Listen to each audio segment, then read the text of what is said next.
সময় আমাদের সব কিছুই পরিবর্তন করিয়ে দেয়। এখন যে কি হয়েছে সেই রকম ব্লগ করা হয় না, মানে সময় হয়ে ওঠে না, মানে ব্লগের প্রতি কোনো একটু মনটা হয়ে গিয়েছে।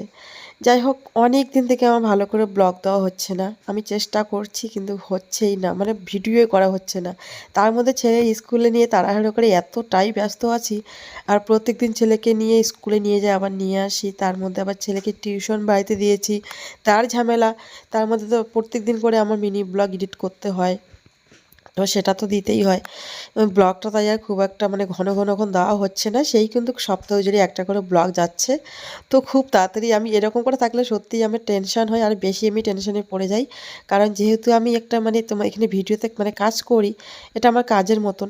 তো সেটা যদি ঠিকভাবে না হয় সত্যিই আমার ভালো লাগে না, মনটা একদম চঞ্চল হয়ে যায়, তখন কোনো কিছুই ভালো লাগে না।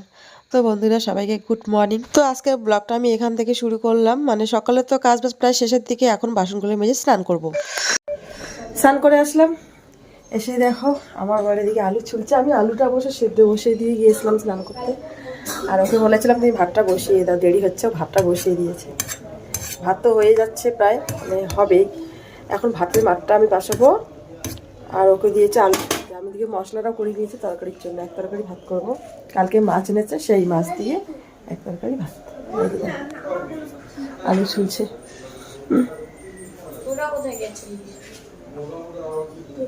আলু ছুলে এত ঘুচুনি ঘুচুনি আলু ছুলতেও সময় লাগে। সময় লাগছে না তোমার?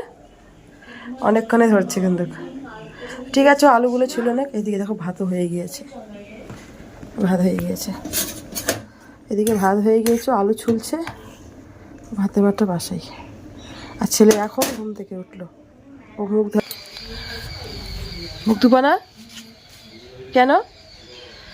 বেলা 9:30 বাজে, এখন বেলা 9:30 বাজে, এখনো ঘুম থেকে উঠলো। মার দিবা, স্কুলে যেতে হবে। এই যে দেখো রোদ উঠে গিয়েছে, আমার স্কুলের সময় চলে যাচ্ছে, বেলা বাজে। হ্যাঁ, তো স্কুলে দিব তো, ফটাফট করে রেডি হও। ব্রাশটাই তো করনি এখনো। ও ঘুম থেকে উঠে বদ্ধি হয়ে আসছে, তার সাথে ও খেলা করছে ঘুম থেকে উঠেই। ঠিক আছে, ও ফটাফট করে ব্রাশ করে নাও, স্নান করে নাও। হ্যাঁ, পরে ভাত খেয়ে দিই, স্কুলে যাওয়ার পরে স্কুলে তোমাকে আইসক্রিম কিনে দেবো। হ্যাঁ, স্কুলে আইসক্রিম কিনে দেবো। হ্যাঁ, এই যে দেখো,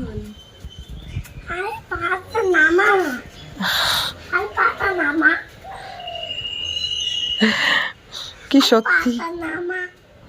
ওদিকে কথা বলেছি, এদিকে কিন্তু ভাত হয়ে গেছে। ভাতগুলো, চালগুলো চিকন তো, খুব তাড়াতাড়ি হয়ে যায়। জল গরম হয়ে গেলে কিন্তু দু একটা উতুল দিলে কিন্তু ভাত হয়ে যায়। আর আজকে দেখো ভিডিওটা করেছি আমি স্টান দিয়ে, কিন্তু কত ভালো করে করি, তাড়াহুড়ো ছিলাম তো, কারণ ছেলেকে নিয়ে স্কুলে যেতে হবে। তো এই জন্যই ভিডিওটা কী হলো না হলো ওইদিকে আমার কোনো ধ্যান নেই। তো দেখো আমার মাথাটাই কিন্তু উঠে নেই। যাই হোক, আর কি বলতো, আজকের ব্লগটা একদমই ছোট্ট একটা ব্লগ, এই 6 মিনিটের মতো কাছাকাছি হবে। কি হয়েছে, কি বললাম যে ভিডিও হয় না, পরে আর শেষে এতটাই ব্যস্ত হয়ে পড়ি, ভিডিও তো করাই হয় না। তো কালকের মাছ এনেছে আবার রাত্রেবেলা, আমাদের তো বেশিরভাগই রাত্রেবেলায় কিন্তু মাছ টাছ নিয়ে আসে। তো তা আমরা রাত্রে খাই, তারপরে দিন সকালবেলা খাই, যে মাছ যদি থাকে তাহলে একটা তরকারি করে নেই। আর রাত্রেবেলা নিয়ে আসলে আর তরকারি তো করাই থাকে দুপুরের, আর রাত্রেবেলা শুধু মাছটা ভাজা করি। কারণ বর্তা দুপুরবেলা দিনের বেলা সময় পায় না সকালে, আর আমার বড় একটু ঘুম থেকে বেলা করেই ওঠে। আর আমি তার মধ্যে আবার তাড়াহুড়ো করে রান্না বান্নাটা কমপ্লিট করে ছেলেকে নিয়ে স্কুলে যাই, সময়টা তো হয়ে ওঠে না। তো এই জন্য একটু এরকম হয়। আর বাড়িতে থাকলে না বেলা হলেও কোনো ব্যাপার নেই। এদিকে ভাতের মাঠটা আমার হয়ে গেল। এখন দেখো আমি করছি মাছের ঝোল। কালকে রাত্রে মাছ এনেছে, তো মাছের ঝোলটাই করছি কিন্তু একদম। আর এই আলুগুলো দিয়ে মাছের ঝোলটা ভীষণই টেস্ট লাগে। একটু তো বললাম, আমার বর কিন্তু মাছ আনলে কিন্তু এই আলুটা আনবেই। ওই এরকম করে মাছের ঝোল খেতে ভালোবাসে, আর আমাদেরও ভালো লাগে। যাই হোক, দেখো মাথা আছে আর 4-5 পিস মাছ আছে কিন্তু, এটা দিয়ে হয়ে যাবে আমরা রাত দিন।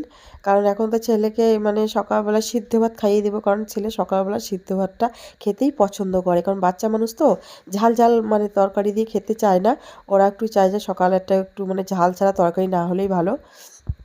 আমি আবার কি করি বলো তো, মানে এই ভাতটা মানে প্রথমে নেই, তারপরে কিন্তু সিদ্ধটা মেখে নিয়ে একটু ভাতটা একটু জল দিয়ে নরম করে নরম করে খাইয়ে দিই। ওরও তাড়াতাড়ি খাওয়া হয়ে যায়। আর আমরা তো তরকারি দিয়ে খাই, তো আমি আবার ছেলেকে যখন ওই থালায় খাইয়ে দিই, আমি তো সকালে সেরকম কিছু খাই না, ছেলের সাথে সাথে থালার মধ্যে একটুখানি খেয়ে বেরোই। তো আমি কিন্তু ওই ছেলের ভাতটাই খাই। পরে তো দুপুরবেলা এসে তরকারি যা হোক একটা করে যাই, পরে আবার এসে খাই। এই দেখো মাছের মাথাটা দিয়ে দিচ্ছি, আর মাছের মাথা দিয়ে কিন্তু মাছ দিয়ে কিন্তু তরকারিটা হবে। আর মাছের ঝোলটা মানে কখন ভাবছি এদিকে রান্নারও সময় চলে গিয়েছে, কিন্তু রান্না আমাকে করে যেতেই হবে একটা। কারণ এসে না স্কুল থেকে এসে একদম ছেলেকেই নিয়ে তখন হয়তো স্নান করাই, বা বাসনপত্র থাকলে বাসনপত্র মাজা ঘষা করি, বিছানাটুকু পরিষ্কার করি, ঘরটা পরিষ্কার করি। কারণ আমার ছেলের ম্যামের পড়ার সময় হয়েই যায়, তাই আর রান্নার সময় পাই না, একেবারে রান্নাটা করেই যাই। বিকেলবেলা এখন ছেলে তো পড়তেছে, আর এদিকে জামা কাপড়গুলো শুকিয়ে গেছে, স্কুল থেকে এসে জামা কাপড়গুলো আমি ধুয়ে দিয়েছি, রান্না তো আর হয়নি, আর এক তরকারি ভাত। জামা কাপড়গুলো প্রায় শুকিয়েছে, জামা কাপড় তুলবো, ছেলে পড়ছে, ওর ম্যামকে কিছু একটা খাবার বানিয়ে দেবো আজকে। তার আগে ভিডিওটা এডিট করে নিই। ঠিক আছে, আমাদের দেখা হবে। মাঝখানে একটু আপডেট দিচ্ছি।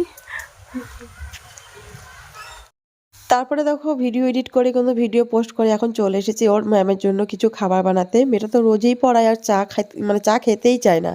তো আজকে তবু চাই দিব, কি করি বলো তো, চা ছাড়া অন্য কিছু কি দেই। তো ভাবলাম পাস্তা বানাই, কিন্তু আমার আবার শাশুড়িমা বাড়িতে নেই, ডিম আনতে হবে, ডিম ছাড়া পাস্তা তো একদমই ভালো লাগে না। এর জন্য ভাবলাম দুটো গলা রুটি বানিয়ে দেই, আর এখানে চা বানাবো, এখন হয়ে যাবে এখন ওর খাওয়া। আর প্রতিদিন তো খাবে না, আর প্রতিদিনও চা খেতেও চায় না। যাই হোক, এইখানে দেখো আমি গলা রুটিটা বানিয়ে নিচ্ছি। একদম মানে প্রথমে ভেবেছিলাম পেঁয়াজ দিয়ে করব, কিন্তু তারপরে ভাবি না, সময়টা লাগবে, কারণ তার মধ্যে তাড়াহুড়ো করে মানে করা জানোই তো, কারণ ও আমি এবার মানে যখন আমার ছেলেকে ম্যাম পড়াতে আসে ওই মুহূর্তে আমি ভিডিও এডিট করি, ভিডিও পোস্ট করি, তার মধ্যে কিছুটা সময় যায়, তারপরে খাবার বানানো কিছু কিছু দিন আমি সময়ই পাই না। তো আজকে তার মধ্যে খুব তাড়াতাড়ি করে কিন্তু আমি ভাবলাম যে না, ম্যামটাকে কিছু খাবার বানিয়ে দিতেই হবে, কারণ আমার ছেলেকে যেহেতু এত মানে যত্ন সহকারে ভালোবেসে পড়ে, আমাকে তো ম্যামকে ভালোবাসতে হবে, তাই না? তো বন্ধুরা, আজকে ব্লগটাও এই পর্যন্ত, দেখা হবে খুব তাড়াতাড়ি মানে নতুন ব্লগে।